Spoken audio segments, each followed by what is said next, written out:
Hoje o nosso tema é a respeito de medo e responsabilidades, que é desse livro aqui, Temas da Vida e da Morte. E o tema, do capítulo é justamente esse, medo e responsabilidades, que é o que eu estou sentindo no momento. Medo, não é? Porque cada vez que eu aqui venho à tribuna, sempre eu sinto medo.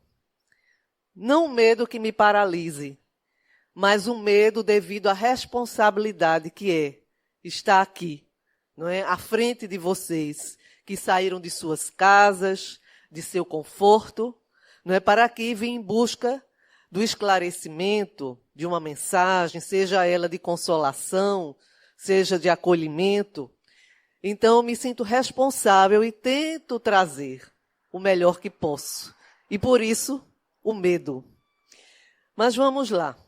Aqui nesse livro, ele nos dá uma definição de medo. Esse livro é de Manuel Filomeno de Miranda, que diz assim: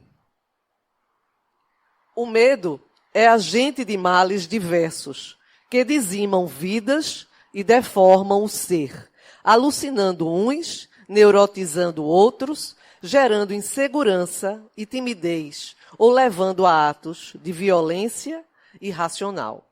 Responsabilidade, obrigação de responder pelas ações próprias ou dos outros. Então, aqui, quando ela dá essa definição, Manuel Filomeno de Miranda dá essa definição de medo, claro está que não é esse medo que a gente sente que é, de certa forma, um freio. Porque a gente sabe que aquele medo natural é um freio, para que a gente, quando vai tomar alguma decisão ou fazer algo, a gente primeiro reflexione. Eu posso ir por esse caminho? Que riscos, que perigos essa ou aquela decisão vai me trazer? Então, esse medo é aquele contrapeso que nos faz pensar, que nos faz refletir, que nos faz fazer uma avaliação minuciosa da situação e ver se temos as ferramentas, se temos as condições necessárias de prosseguir, ou então, naquele momento ali, parar e nos municiarmos para que a gente continue nessa ou aquela tarefa. Então, esse é um medo que faz parte da nossa vida. É aquele medo que faz com que a gente busque conservar a nossa existência diante de um perigo, e a gente traz ainda da nossa ancestralidade, daqueles nossos primeiros irmãos primitivos, que diante do perigo era ou a violência, enfrentar ou fugir. E nós temos ainda dentro de nós, ainda muito esse posicionamento. Diante das adversidades da vida, ou quando sobrevém aquele medo, a gente pensa ou de enfrentar, não pensa muito e enfrenta, ou então foge, corre, se esconde, porque isso vai justamente desse nosso instinto de preservação. Então, esse medo faz parte de nossa vida, assim como qualquer outro sentimento ou emoção. E a gente vai ver nesse livro aqui, quando ele fala a respeito da responsabilidade, que diz assim: o primeiro e mais imediato efeito da fé, que assenta sobre as suas bases da razão, é a consciência da responsabilidade. Não tendo o homem senão uma visão estreita da vida, limitada aos curtos horizontes da existência terrena, as suas aspirações tornam-se de breve período e pequena extensão, tendo em vista o término que se anuncia ante o advento da morte. Então, aqui ele nos esclarece, que quando a gente tem uma fé, que ela é mais fortalecida, ela nos dá, uma perspectiva diferente da nossa responsabilidade, do nosso compromisso perante a vida. Ao passo que, quando o homem tem apenas aquela visão pequena, estreita, materialista, do aqui e do agora, o que acontece? Então, ele quer se defender a todo custo. Não importa o que ele tenha que fazer, porque ele acha que a sua vida é apenas o aqui e o agora, é essa existência. Então, é natural que busque se defender, e muitas vezes até à custa não é, dos outros, em detrimento do direito dos outros. E nós vamos ver isso num exemplo bíblico. Quando Herodes, o grande, entre aspas, que é dito para ele, né, que viria um Messias, que seria um novo rei, não é, dos hebreus, e ele pede aos reis magos que tinham conhecido a criança que vá até onde ele está, descobrir exatamente onde Jesus estava. Mas só que os reis magos, não é, intuídos por Deus, não fazem. E ele, com raiva dessa situação e com medo de quê? Com medo de ser que o seu trono, as suas posses, o seu poder temporal fosse tomado. Então ele parte para aquele caso, né, que Manuel Filomena nos fala, não é, da violência, não é, das decisões pautadas no aqui e no agora. E ele manda matar todas as crianças que fossem encontradas de 2 anos para baixo. Porque com isso ele achava que Jesus, né, o possível, porque ele entendia que o reino que seria material. Assim como a maioria de todos naquela época julgavam que o Messias viria, não é? Como era visto Deus, o Senhor dos Exércitos, viria amparado, seria influente, seria de boa família, e não um simples filho de um carpinteiro, nascido numa aldeia, de certa forma, desprezível no sentido para os homens, Nazaré, que não tinha nenhuma expressividade.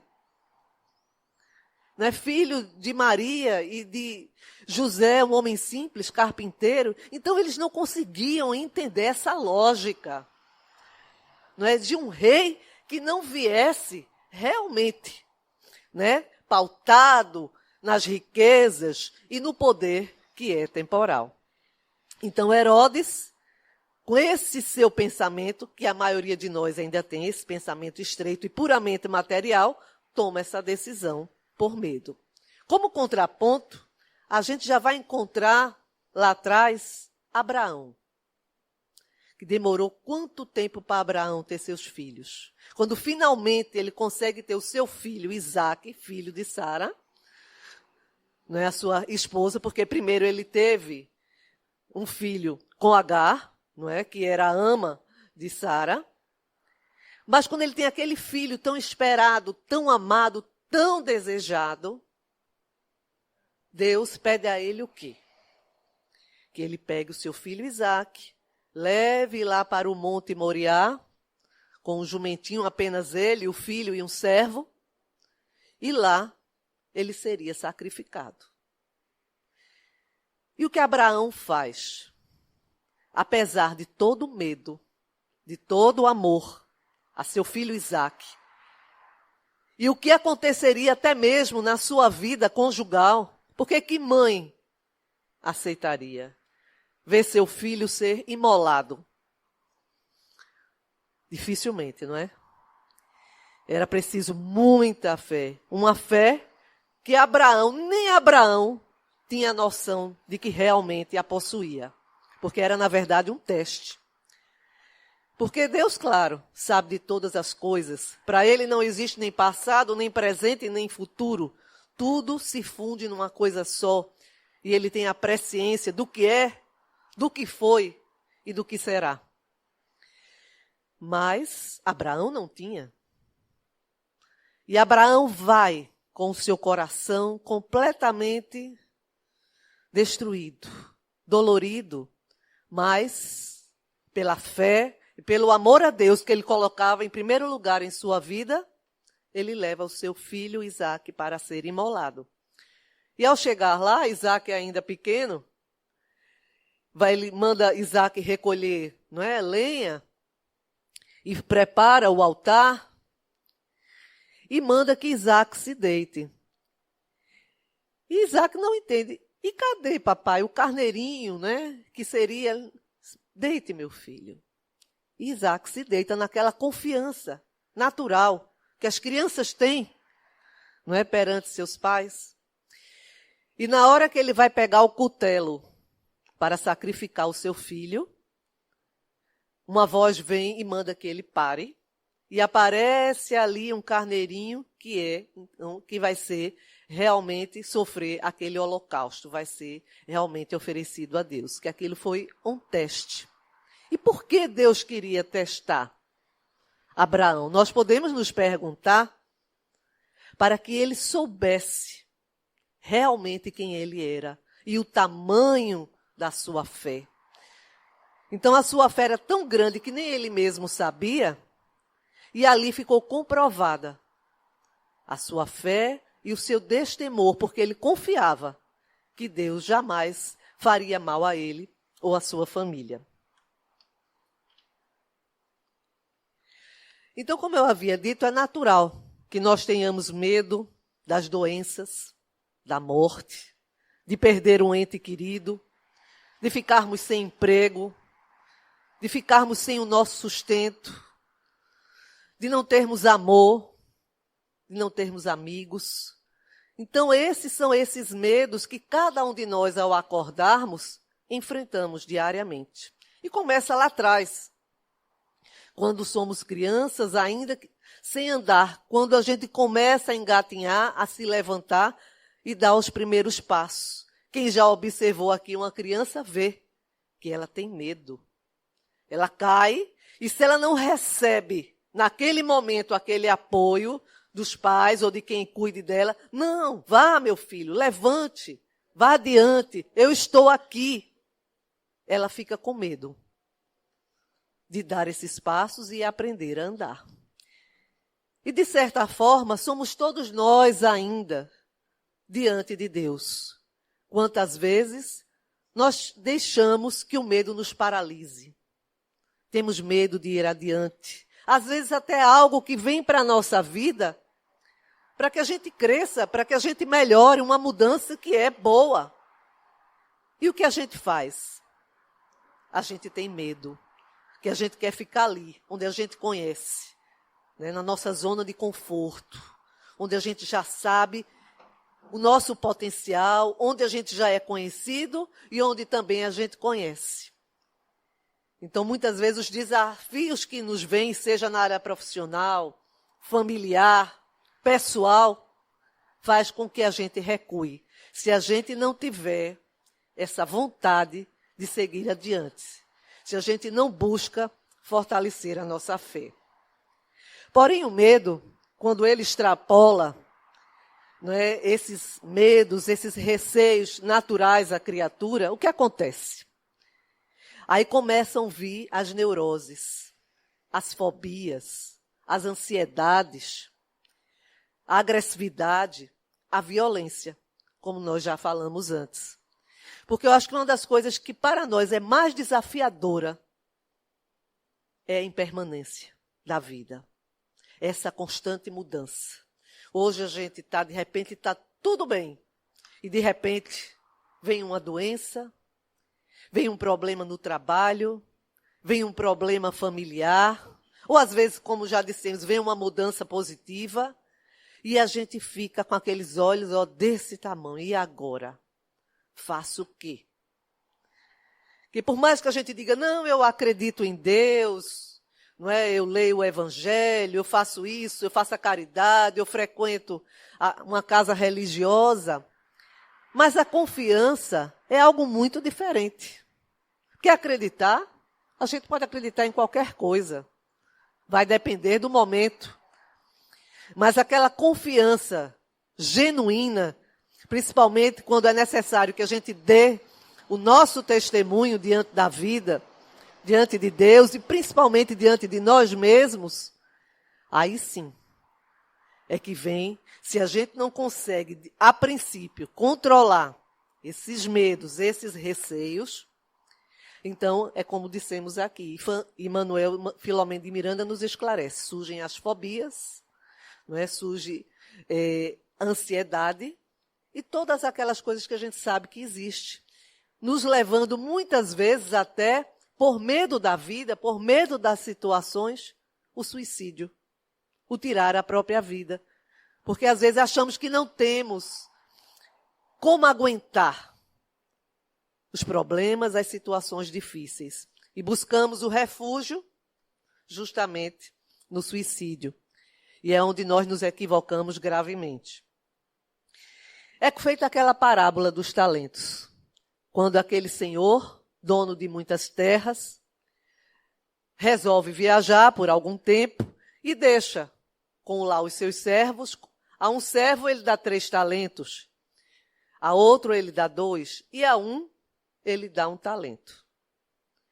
E pede que eles prosperem na sua ausência.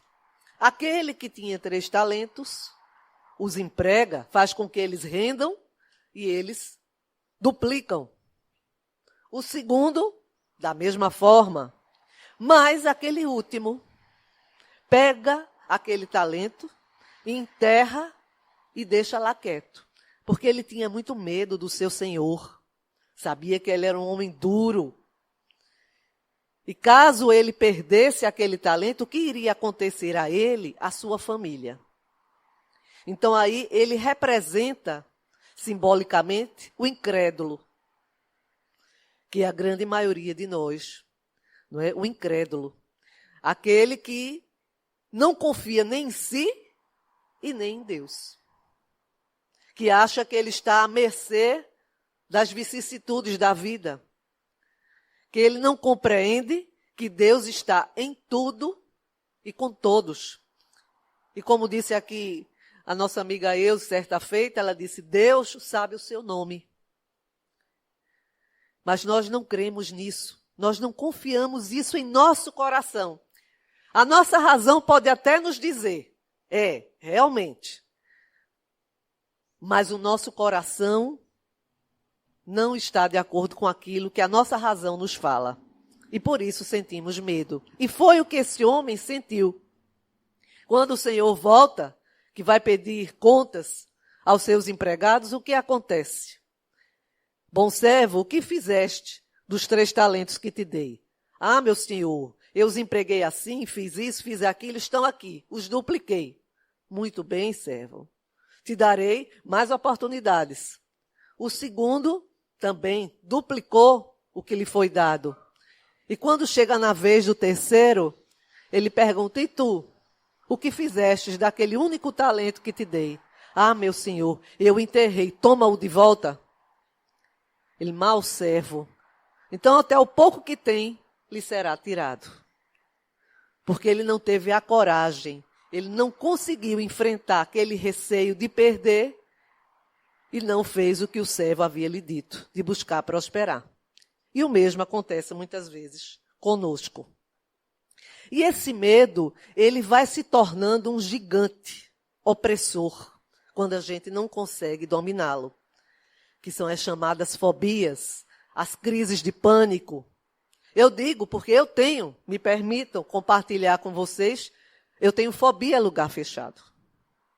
Eu não me tranco em lugar nenhum, a não ser na mediúnica. Eu não ando de elevador. Não tenho medo que o elevador caia. Não tenho medo que eu vá morrer. Eu tenho medo de ficar presa. Pela espiritualidade, né, pela misericórdia divina, eu consegui saber parte, né, da origem desse medo. E também tem algumas situações já dessa vida minha, atual. Então veja como me paralisa. E como paralisa aqueles que enfrentam algum tipo de fobia. A gente não consegue. Alguns dizem assim, confie em Deus. Você não é espírita, você não estuda, sabe que Deus... Sei, racionalmente sei. Mas quando chega a hora do testemunho, eita, não consegui. Não consigo ainda. É difícil. Parece, como diz aqui, é um gigante que me paralisa. Mas, por outro lado, eu tenho a certeza, hoje eu já tenho essa certeza, antes eu não tinha, de que em algum momento, se eu continuar lutando como tenho lutado, eu vou conseguir. Como qualquer um que sofra desse tipo de situação, pode conseguir, se assim se determinar. E o Espiritismo, ele nos traz essas ferramentas, e a gente vai ver isso aqui, conforme aqui a nossa exposição. E esse medo que existe dentro de nós, ele é acionado pelos chamados gatilhos. Às vezes uma situação que acontece e que faz com que aquele gatilho, naquele momento, nos traga aquela memória, aquela reminiscência daquele medo, e a gente comece ali, como muitos que acontecem, que tem aquelas crises de pânico diante de uma situação que para outros não significa nada. Para outros até é visto, não é, de certa forma, como se a pessoa quisesse aparecer, como se a pessoa quisesse chamar a atenção. Porque as pessoas, às vezes, que não passam por isso, não compreendem a dimensão. Como aquela pessoa, naquele momento, ela se sente frágil, pequena, impotente diante daquela situação. E não é por incredulidade, não é por falta de fé. É mesmo uma fraqueza humana. Uma fragilidade humana. Porque nós estamos aqui, nessa escola que é a Terra, justamente para aprender a vencer a nós mesmos. E não apenas naquilo que ainda temos de equivocado dentro de nós, mas justamente também naquilo que ainda nos traz o medo. Eu, quando era garota, eu não tinha medo de andar de elevador nem de lugar fechado. O que foi o meu gatilho? Ver o meu pai ser sepultado numa parede ali, né, como acontece normalmente. Naquele momento eu senti algo que eu nunca havia sentido na vida, um pavor extremo. E a partir daí só avançou. Se tornou esse gigante opressor. Até que eu busquei a terapia e busquei aqui, através do Espiritismo, me esclarecer, aprender. E é com isso, com essas armas, entre aspas, que eu tenho lutado. Então, eu deixo aqui esse meu testemunho a vocês, não para dizer que sou melhor e nem pior do que ninguém, mas para dizer que é possível. Se alguém aqui enfrenta esse tipo de situação, lute. Busque fortalecer a sua fé. E Joana de Ângeles vai trazer para nós, aqui eu vou trazer para vocês mais adiante, justamente o que ela nos oferece, não é, para que a gente consiga enfrentar os nossos medos e encarar a nossa responsabilidade diante da vida.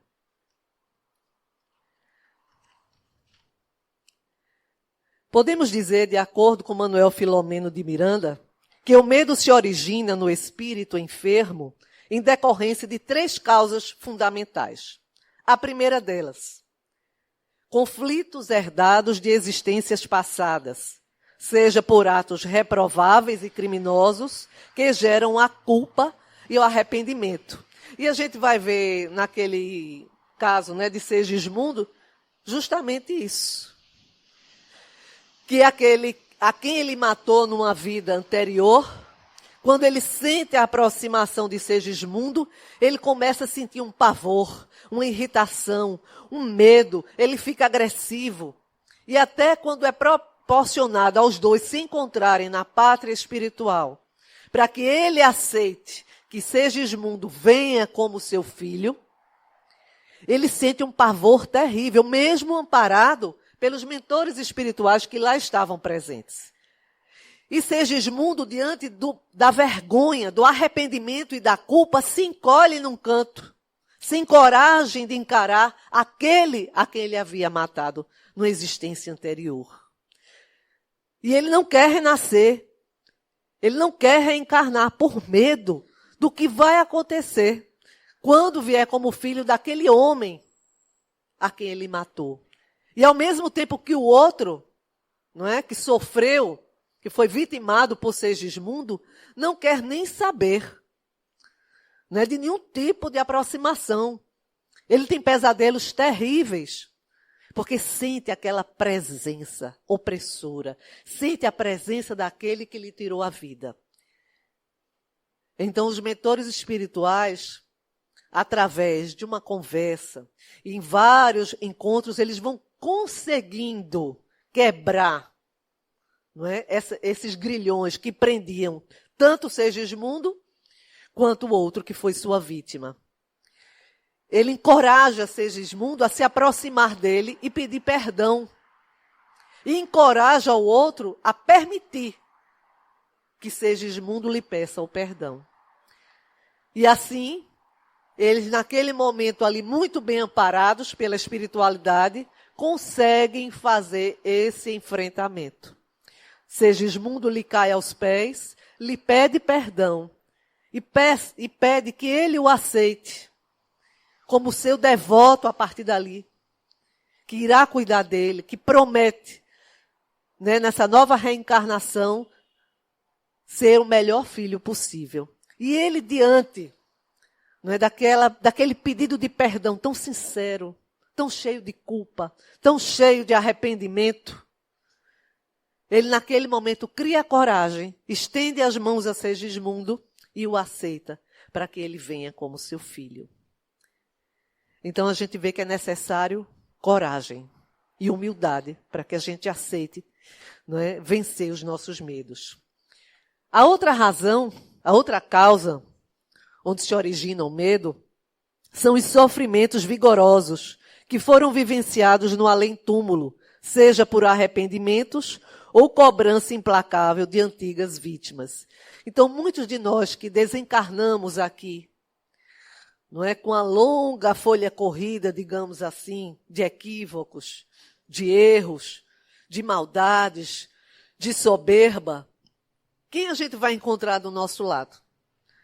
Vão ser os anjos tocando harpa e dizer, oh, meu amigo, seja bem-vindo. Não, não é? Nós vamos nos sintonizar com aqueles a quem devemos. Essa é a realidade. Por isso Jesus dizia, te reconcilia com os teus adversários enquanto estás a caminho. Ou seja, enquanto tens a oportunidade. Para que quando chegue na pátria espiritual, não é, você encontre a paz que muitas vezes não conseguiu ter aqui. Então essa também é uma das causas. Então a gente passa para o outro lado, sofre esse assédio, ou até mesmo fica numa região mais penumbrosa. Quantos de nós, ao reencarnar aqui, às vezes não tem um medo de escuro, já não fica no escuro de jeito nenhum. Faltou energia, corre para pegar uma vela, lanterna, qualquer coisa, ou se agarra com alguém, contanto, e pede a Deus que aquela luz volte o mais rápido possível. Quem sabe se isso não é reminiscência daquele momento primeiro em que vivenciou lá, na pátria espiritual. A terceira causa que ele nos fala, desequilíbrio da educação na infância atual, onde foi fomentado, ou seja, onde foi incentivado a agressividade, a indiferença, o desamparo, o desamor, a violência doméstica. Então, isso às vezes não tem as causas apenas na nossa existência atual, ou é fruto de culpa ou arrependimento. Muitos são originados na nossa existência atual, na nossa infância. Quantos de nós, principalmente os que são da minha idade, os mais novinhos não, né? Mas adoravam contar para a gente aquelas histórias de bicho-papão, da perna cabeluda. Eu não conto as noites que eu não dormi com medo da perna cabeluda. Eu não conseguia nem ir ao banheiro por medo. Então havia essa cultura, não é, dessas histórias. Agora a gente não entende que as mentes infantis, elas são muito impressionáveis. Coisa que os adultos da nossa época não faziam por mal. Mas hoje a gente já sabe que as mentes infantis são muito impressionáveis. Então a gente tem que ter muito cuidado com o que as crianças veem, com o que as crianças escutam e com o que dizemos a elas. Para que essas mentes infantis não se deparem com coisas que elas não têm a maturidade de absorver. E fora isso, a agressividade nos lares, a violência doméstica que nós sabemos, infelizmente, ainda é algo tão presente na nossa sociedade. E que essas pessoas que praticam a violência doméstica, às vezes contra o seu cônjuge ou contra os próprios filhos, elas realmente não medem distância. Ou às vezes até se não faz em casa, faz na rua e a criança presencia aquilo. O que era dito para nós quando a gente ia para a escola? Se chegar apanhado em casa, vai apanhar o dobro. Então, isso era dito na intenção de que a gente aprendesse a se defender. Essa era a intenção, não era por mal. Não era porque os nossos pais quisessem o mal do outro ou o nosso, mas o faziam de forma equivocada. E com isso, se a gente às vezes apanhava na escola por alguma briguinha de criança normal, e a gente não reagia, então a gente chegava em casa e não tinha coragem de falar. Porque o que foi dito? Vai apanhar de novo. Então a criança ficava nesse dilema, que para nós adultos, não é nada às vezes demais. Mas para aquela criança que não tem a maturidade, que não tem a vivência, às vezes é um grande dilema. E às vezes ela não quer ir mais para a escola. Ela começa a fazer o xixi na cama fora de hora. Ela começa a ficar mais retraída. Por quê? Damos tanto amor, fazemos tudo por ela. E por quê? Aí lá na frente, às vezes é que vem realmente descobrir. Por isso a importância também da evangelização das crianças, para que elas aprendam a se defender, mas de outra forma, através do amor. E a importância de nós, pais, nos evangelizarmos, para que a gente não crie nesses seres que estão vindo por nosso intermédio e que precisam do nosso amor, da nossa atenção, que precisam dos nossos cuidados, a gente possa dar a eles o melhor. Porque quando eles sofrem isso, vai criando crenças. É assim chamado na psicologia, eu não sou psicóloga, mas já me foi dito, criam-se crenças de desamor, de desvalor, né, a baixa autoestima. E cresce aquele adulto que muitas vezes se torna justamente agressivo, porque é a única linguagem que ele aprendeu, é a única linguagem que ele entende. Então ele já agride com medo que alguém o faça. Em qualquer das situações que origine o medo, como a gente viu, ele assoma não apenas a nossa mente, mas o nosso corpo. Quando temos alguma crise de pânico, o que acontece? Não parece que a gente vai morrer? Que o nosso coração vai parar? A nossa mente entra em turbilhão, a gente não consegue raciocinar naquele momento. A gente fica como um animal acuado. E naquele momento ali, quando a gente se sente acuado, a gente faz qualquer coisa. Então, esse medo, ele nos domina. Ele prevalece ante a razão, adiando ou mesmo paralisando quem lhe experimenta a injunção. Então, quem já passou por alguma situação de pânico ou de grande ansiedade sabe o que eu estou dizendo. Porque sente o seu coração disparar, né? A sudorese, as pernas tremem, a gente não pensa, a gente não raciocina. E o que fazer? Experimentamos o medo também no contexto social. A gente pensa que o medo é só aquelas coisas que estão em nossa intimidade. Mas se a gente olhar à nossa volta, dentro do contexto social, não somos bombardeados constantemente por notícias sensacionalistas. Não somos bombardeados pela violência que aparece na televisão direto. Se acontece uma morte, você pode ver. Não vai ter outro assunto. Aonde você sintonizar é aquele mesmo caso, aquela mesma situação de violência. Né? Só se fala daquilo. E com isso a gente vai ficando com medo. O medo nas ruas, da bandidagem, dos assaltos. O medo de não ser aceito. Se é nas mídias sociais, o que temos medo? De sermos cancelados, né? De que a nossa vida não pareça assim tão interessante, tão glamourosa, quanto daqueles que a gente vê ali nas fotos, nos vídeos, né? Naqueles rios que a gente vê. Mas a minha vida é tão insignificante, aquele está sempre num bom restaurante, está sempre viajando, está sempre muito bem vestido, sempre aparecendo. Isso gera o quê? A insegurança. Se emocionalmente nós não somos estruturados, ou não buscamos nos estruturar, aquilo nos intimida, aquilo nos dá medo de sermos cancelados, de não sermos vistos, de nos tornarmos invisíveis.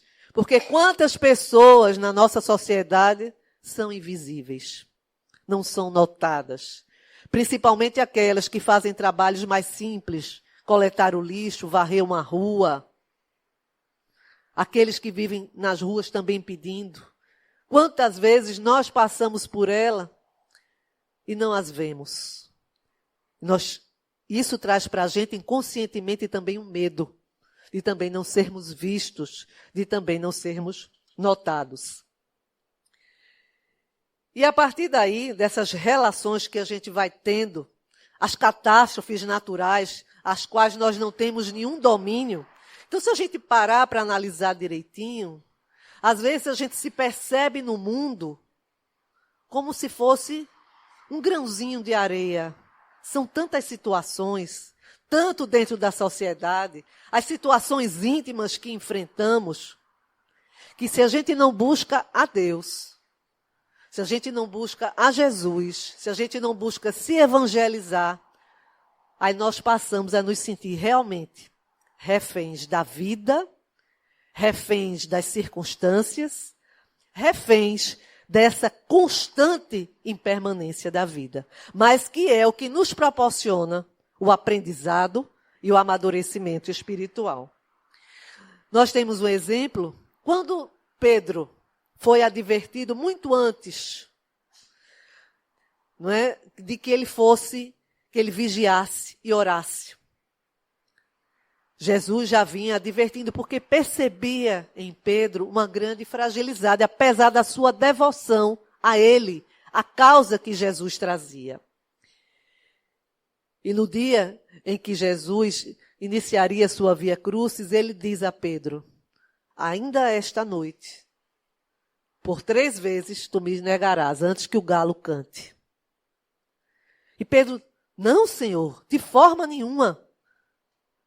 Mas Jesus, que conhecia profundamente a natureza humana, ele sabia que Pedro andava invigilante pelo medo. Estava se deixando dominar pelo medo, né, pelas perseguições que estavam havendo em torno de Jesus e seus discípulos. E, de fato, quando inicia ali a Via Crucis, Pedro fica no pátio, observando tudo o que está acontecendo, e nega Jesus, como Jesus havia dito, por 3 vezes. E depois chora compulsivamente, arrependido. Então, Pedro aí representa muitos de nós, que na nossa existência atual, muitas vezes queremos seguir Jesus à distância. Jesus está ali, e nós apenas estamos ali seguindo, mas à distância, porque não temos a coragem. Porque o mundo material exige de nós, né, que a gente trabalhe, né, que a gente conviva no ambiente social, às vezes até que a gente se destaque. E às vezes a gente tem aquele medo de trocar as coisas materiais pelas coisas de Deus. E com isso, muitas vezes a gente segue Jesus e o seu evangelho à distância. E a gente o nega, principalmente na hora dos testemunhos. E a gente começa a dizer, mas por que comigo? Porque eu tenho que passar por essa situação? Ou por que com a minha família? E aí nós fazemos exatamente como Pedro. Nós negamos a Jesus. Ao invés de nos aproximarmos dele e buscarmos, não, eu estou passando por isso. Eu estou vivendo esse momento. Mas eu vou me pegar com ele. Eu tenho os meus receios, ou tenho as minhas fobias, mas eu vou procurar vencer. Eu vou procurar me aproximar de Jesus. Procurar me evangelizar para que eu possa vencer. E nós vemos também naquela situação em que Jesus chega no momento em que a mulher adúltera está para ser apedrejada. E que ela certamente estava ali apavorada. Quem não estaria? Diante de juízes tão inclementes, tão implacáveis com o erro dos outros. Porque é assim que nós agimos, né? Somos juízes implacáveis, inclementes com o erro alheio. E onde estava aquele que adulterou com ela? Ele não estava ali. Apenas ela pagava por aquele equívoco. E Jesus se aproxima muito calmo, riscando ali a areia, e a cada um já com a sua pedrinha na mão, né? Opa, vamos lá. Vamos fazer justiça. Que é como nós vemos ainda a justiça. O olho por olho, dente por dente. E Jesus simplesmente pergunta muito calmamente: aquele que não tiver pecados, tire a primeira pedra. E vocês acham que naquele momento eles tiveram alguma crise de consciência? Pode ter tido. Mas o que eles sentiram mesmo foi medo. Porque sabiam exatamente quem eram. Sabiam exatamente que eram tão equivocados quanto aquela pobre mulher. E ao se defrontar com a realidade de si próprios, naquele breve momento, tiveram medo. Medo de se enfrentar, medo de olhar para si próprio e ver o quanto ainda tinham também a caminhar. E existe também, às vezes, aquela fantasia, não é, que muitos de nós criamos da autossuficiência quando estamos numa situação de muito poder, de muito poderio econômico. Então nós nos achamos o próprio Deus. Nos achamos que nada pode nos acontecer. Aí já é o inverso. Aquele que não teme nada. Aquele que se acha que está acima do bem e do mal. Que está além da vida e da morte. Que tem direito sobre todos e sobre tudo. Que tudo lhe é devido. Então cria essa fantasia de que na sua existência nada de mal vai acontecer. Nenhum acidente, nenhum incidente. E vão vivendo dessa forma. Até que em algum momento, quando são defrontados pela dura realidade, que eles são vulneráveis quanto qualquer um, aí vem a desordem emocional. Vem a desordem. Quantos não enlouquecem quando sofrem esse tipo de enfrentamento? E no livro de Joana de Ângeles, Conflitos Existenciais, no tópico Psicopatologia do Medo, ela nos ensina, ela nos dá ferramentas de como a gente erradicar os nossos medos, as nossas fobias.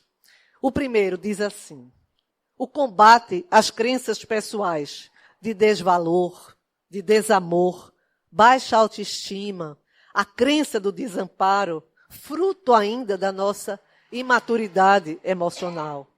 Através do enfrentamento, mantendo contato com os próprios medos e buscando recursos através da fé, das terapias médicas e psicológicas para a sua superação ou controle. Então, aqui ela nos fala da necessidade que a gente entre em contato com esse medo, ou com essa fobia, ou com essa ansiedade, para que a gente descubra a origem. Porque se a gente não descobre a origem, o que está nos amedrontando, é como dissemos antes, ele se torna esse gigante opressor.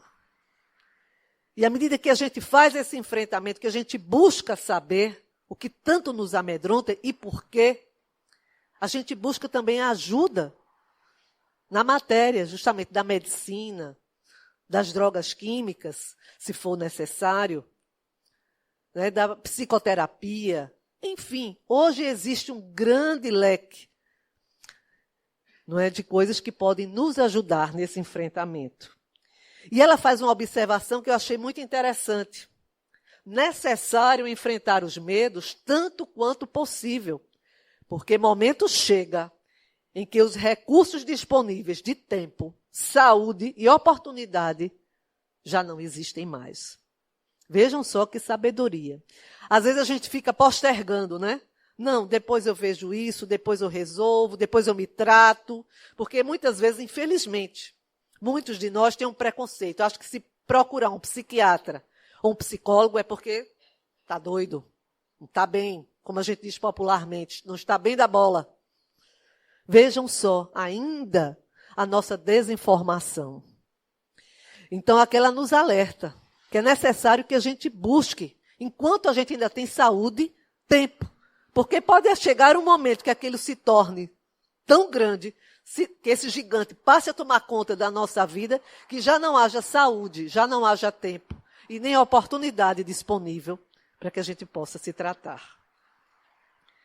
Segundo, criar consciência da necessidade de esforços contínuos, perseverantes para a superação dos medos. Muita gente espera uma forma mágica, né? Que a gente vai chegar num psiquiatra, num psicólogo, numa terapia, vai dizer, olha, pega a varinha de condão de Harry Potter, pim, pronto. Estou boa, não sinto mais medo, Não é assim. É necessário um comprometimento, uma vontade férrea. Muitas vezes a gente vai querer desistir, porque esse enfrentamento dói. Esse enfrentamento é difícil, mas é necessário a nossa perseverança e este esforço contínuo. 3. Atitude de confiança em Deus, em si e nas terapias utilizadas. Se a gente não confia em Deus, não confia na gente, a gente vai confiar em quê? Como a gente vai vencer as nossas situações, os nossos desafios? Porque a gente sabe que a nossa capacidade ainda é limitada. E que nós vamos até certo ponto. Dali em diante, se a gente não busca a ajuda de Deus, de Jesus, do seu evangelho, a gente não consegue dar o passo adiante. Porque nós precisamos fazer a nossa parte. Mas chega um momento que é Deus quem faz. Que é quem nos capacita a seguir adiante. Pelo nosso esforço, Ele vai ali, nos capacitando, nos orientando, nos dando direcionamento e fortalecendo a nossa fé, para que a gente consiga construir a nossa casa sobre a rocha. A grande terapia para todos os tipos de medo, Joana nos diz, é a do amor. A do amor a si mesmo, o amor a Deus e amor ao próximo. Ser de utilidade para si e para o próximo através da solidariedade e da caridade. Quando a gente trabalha no bem, quando a gente se esforça para ser melhor, a gente não se sente mais forte, a gente não se sente mais confiante, mais dono de nós mesmos. Ela tem ou não razão? O que é que vocês acham? Não é? Então, a importância. A gente esqueceu um pouquinho aquele medo. Dá a ele a devida proporção e não endeusá-lo. A gente buscar alternativas. À medida que eu tenho medo, então eu vou trabalhar, eu vou me esforçar, eu vou mudar o meu psiquismo para algo de utilidade, para algo melhor.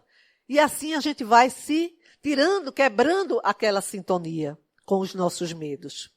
Existe no livro O Mundo Maior um exemplo muito interessante, que a gente vai ver também aqui. O tempo está quase chegando. Mas vamos lá, vou dizer para vocês.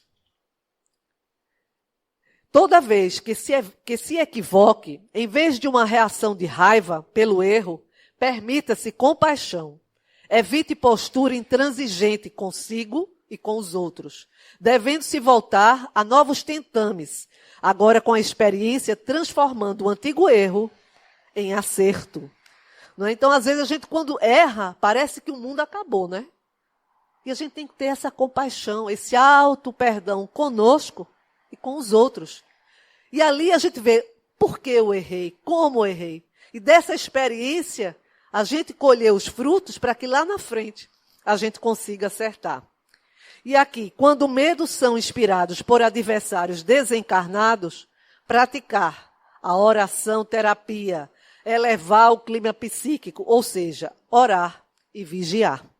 E no livro No Mundo Maior, há uma passagem em que Silas, conversando com dois espíritos que obsediavam uma determinada pessoa, eles dizem claramente que eles vão naqueles clichês que a gente tem. Aquilo que a gente tem mais medo é onde eles nos inspiram. vou dizer rapidamente aqui, como eu disse a vocês, eu tenho medo de lugar fechado. Quando eu passei por um processo obsessivo, eles iam nesse clichê. Então, eu não conseguia, eu me acordava de madrugada, eu não sabia nem onde era a porta, e eu ficava batendo na parede querendo sair. E a porta na minha frente. Porque é assim que eles atuam. Então, a gente tem que fazer o quê? Orar e vigiar. Diante do medo da morte, entender que somos espíritos imortais. E a doutrina espírita nos fala da reencarnação, das muitas moradas na casa do Pai. O amor, a compaixão, o fortalecimento da fé através da razão, porque é isso que Kardec nos fala, fé raciocinada, e da confiança em Deus, são os diluentes, vai diluindo os nossos medos, as nossas fobias. E Joana de Ângeles nos esclarece o seguinte, que o antídoto para o medo são as informações trazidas pelo Espiritismo, a certeza da reencarnação, a certeza de que estamos realizando experiências, praticando para aprender melhor, de que a vida terrena não é mais do que um longo dia perante a eternidade da real vida do Espírito. Então, que busquemos, não é, essas ferramentas do amor, da compaixão, do trabalho, da evangelização, para que a gente fortaleça a nossa fé, a nossa confiança em Deus e a gente consiga, quando sairmos daqui para a nossa verdadeira vida, sairmos melhores, mais fortalecidos. Se não tivermos ainda conseguido vencer esse ou aquele medo, essa ou aquela fobia, mas com certeza estaremos mais municiados, mais fortalecidos, para que ao chegarmos lá, com a ajuda de Deus, nosso Pai, a gente consiga vencer. E para encerrar, vamos dizer aqui um trechinho de Coríntios 2, versículos 8 a 11, que diz assim: em tudo somos atribulados, mas não angustiados, perplexos, mas não desanimados, perseguidos, mas não desamparados, abatidos, mas não destruídos, trazendo sempre por toda parte Jesus conosco, para que a vida de Jesus se manifeste em nós. Ou seja, Deus está sempre conosco. E nunca, jamais, seremos destruídos. Muita paz para todos.